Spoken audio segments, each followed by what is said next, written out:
Hi friends, welcome back to Shri Mahalakshmi home foods అండి. ఈరోజు నేను చూపించబోయే వీడియో ఏంటిదంటే పాలకూర పెసరపప్పు ఫ్రై అండి. ఫ్రెండ్స్, ఇప్పుడు ఆనియన్స్ వేసుకోవాలి. ఫ్రెండ్స్, ఇంకా స్టవ్ ముట్టేసి వండి పెట్టి ఆయిల్ వేసి ఆనియన్స్ వేసినండి. ఇప్పుడు పెసరపప్పు వేస్తున్నానండి. మంచిగా కడిగిన పెసరపప్పు వేసుకోవాలి. నానబెట్టద్దు, కడిగి వేసేయాలంతే.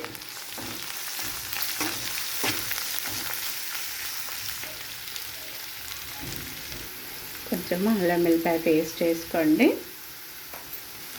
ఇప్పుడు ఒకసారి కలపాలండి. ఇప్పుడు పచ్చిమిర్చి కూడా వేసుకోవాలండి.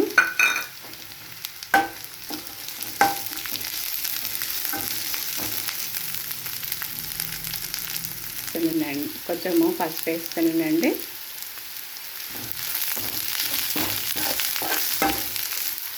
కొత్తిమీర వేస్తున్నాం.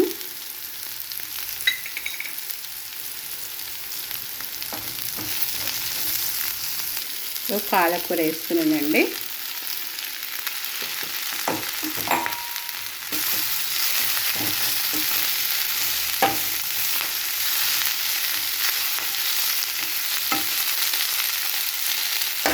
ఇప్పుడు కొంచెము సాల్ట్ వేసుకోవాలండి. మీ టేస్ట్ తగినంత వేసుకోండి.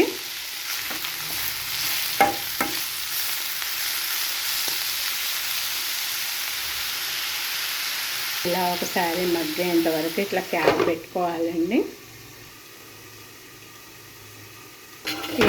ఈ టైంలో కొంచెము ధనియాలు కూడా వేయండి. ఒకసారి ఇట్లా కలపండి.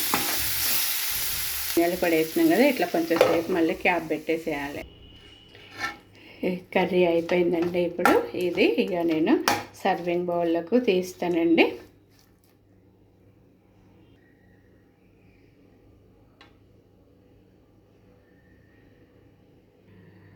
పాలకూర పెసరపప్పు ఫ్రై ఇలా చేసుకుంటే చాలా టేస్టీగా ఉంటుందండి. నా వీడియో చూసి ఇలా చేసుకోండి. నా వీడియోకి ఒక లైక్ చేయండి, షేర్ చేయండి, సబ్స్క్రైబ్ చేయండి. బాయ్.